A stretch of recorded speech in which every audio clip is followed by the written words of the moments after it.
Good evening, dear Pentomats. This is Panchali there, welcoming you once again. And today I'm taking up a poem from class 12th on request of a student again. An elementary school classroom in a slum by Stephen Spender. As this poem is going to be a little lengthy, so without wasting much time, I'll start with the poem. The very first stanza, we have few words which I will discuss first and then explain the stanza. In the first stanza, there is a word gusty waves, which means breezy winds. Then we have pallor, which means a pale, dull face. Stunted, which is not fully grown due to malnutrition. Gnarled, gnarled is knotted or rough. Next word is weeds, which means unwanted plant that grows on their own. No one takes care of them, no one waters them. Paper seeming boy is a very thin boy, as thin as the sheet of paper. And higher is the successor. Now let's start with the explanation of the first stanza. In the first stanza, the poet describes the children who study in an elementary school which is set up in a slum area. The faces of the children are dull and without any energy. They are not full of energy like other kids of their age. These children are compared to weeds, unwanted weed. Means as the weeds grow on their own, even these children grew up on their own. No one cared about them. No one took care of them. Here the poet wants to say that these children seem to be unwanted like the unwanted weeds. And next, the poet describes how these children look. Their hair is not neatly done. It falls on their pale faces as if they have been torn apart. The children are untidy. They haven't combed their hair. Then the poet describes a tall girl who seems to be burdened by poverty. Her head is bent, maybe because of tiredness, or maybe because of the burden of life. There is another boy who is so weak and thin that he has been compared to a sheet of paper. The boy's eyes reflect greed and he wants to achieve everything. Then the poet describes another student who is physically disabled. And this boy has been portrayed as unlucky because he has inherited this disease from his father, due to which he has a deformed body. Instead of getting any facilities from his father, he has received a disease in heritage. This disabled boy is sitting on his bench and is reciting his lesson.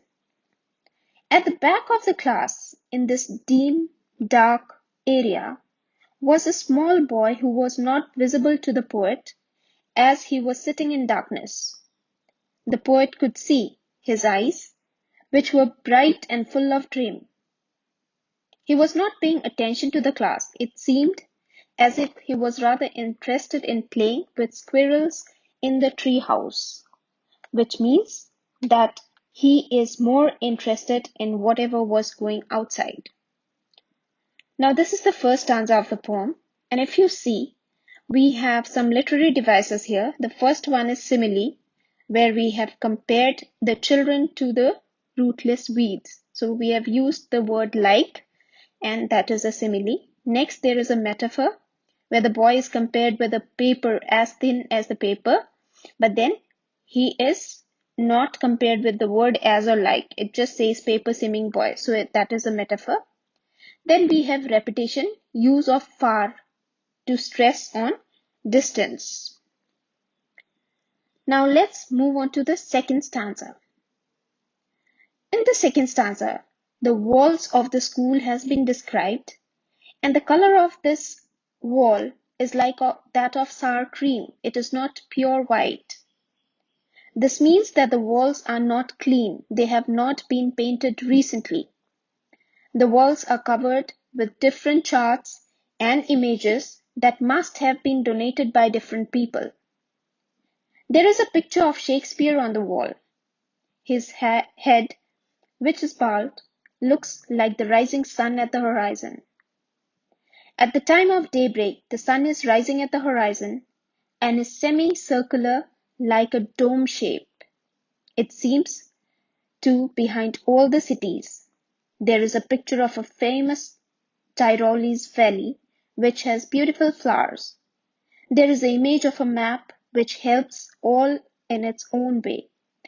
But for these children, the map, the picture of the beautiful places are all irrelevant because the slum where they live is different from what is shown in the map and the pictures. Their world is only darkness. What they can see out of their window or out of their classroom is the slum. Their future is full of darkness. Their future is compared to narrow streets, which means that there is no wide scope available for their future growth. These children are far away from the radiant light of knowledge and education. Here, sour is unpleasant or off-white. Donation means whatever they have received in charity. Dawn is early morning or sunrise time. Civilized dome. Here it means rising sun at the horizon, which is the shape of a dome, like a semicircle. Tyrolese Valley, that's a beautiful ice-free valley in Austria. Sealed means shut or locked. Lead here is dark future of the kids. And capes is a large piece of land that sticks out to sea from the coast. Now in this stanza, the second stanza, we can see metaphor. Walls are described to be dull as sour cream. So sour cream walls is metaphor. The future of the kids is described as limited. Narrow street sealed with a lead sky. That is again metaphor. Then we have assonance, where repetition of vowel sounds are given. Belt, flowery, Tyrolese valley. So E has been repeated and that is assonance. We have allusion. Allusion means reference to a well-known person or place. So here we have taken the reference of Shakespeare and Tyrolese valley. We also have repetition, where the word far has been repeated. I hope it is clear till here, and we can move on to the third stanza. In the third stanza, the poet further says that these children living in the slum area have faced so many hardships that they feel every other person to be their enemy. For them, Shakespeare is an evil man. They don't find the map to be a good thing. They were never liked or loved by anyone. Therefore, they hate almost everyone. Their desire of being loved by others forces them to steal. They live in the small homes. They have started adjusting to it. Their life is going towards an endless night. This means their future is full of darkness. Whatever pictures, whatever beautiful they see, if they want something beautiful like that in their lives, it will only give them temptation to steal, because there is no other way they can achieve these things in life. These kids are so thin that one can easily see their bones through the thin layer of their skin. Their skin is like a thin layer of cloth, and the bones beneath are visible through the skin. These kids suffer from malnutrition. They wear spectacles which are made of steel. They're cheap and very uncomfortable. Even the lenses in the spectacles are repaired. They are not like the ones our children wear. There is nothing fancy about those spectacles. The spectacles look like stones which have been repaired with pieces of glass sticking out of them. Here, the poet tries to explain that these kids have faced so many hardships in their lives as the slums are getting bigger. They will destroy the future of these children and it is very difficult for such kids to escape from this part of their life. Here the words used are wicked, which is evil, tempted, which is persuaded, slyly, trickily. Cramped means confined. Slag here is weak. This word is very often asked in your exams. What does this word slag means? In your RTC especially. Slag again, it's weak. Mended means repaired. Blot is to mark with a spot. And doom means disaster. Here we have the literary device, cramped holes, again a metaphor. Little bottles, bits on stones, comparison, so there is simile and alliteration of F sounds from fog. That is alliteration, that is the repetition of the F sound, sorry. Now let us move on to the last stanza of this poem. The poet says that the government should take notice of the problem being faced by these kids. The poet says that he urges them to change the life of these kids and make the world map a reality for them. There is a need to break the restrictions which are put on them due to poverty and lack of resource. He wants the governor and the public to help these kids in achieving their dreams, as this will take them away from the fog to azure sky. The poet here wants to say that in this way the kids can be taken away from the darkness of their present to the bright future. He wants these kids to experience the sand and the beauty of nature, as this will lead to a desire of gaining knowledge. They will then go through the white and green leaves. Here white leaves depict books and the green leaves depict nature. This will then result in their progress and they will be able to paint a bright future for themselves.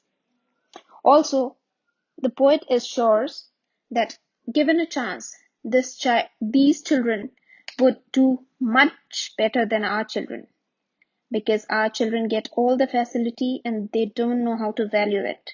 But these children who never got these facilities, they very well value them and come out with bright colors.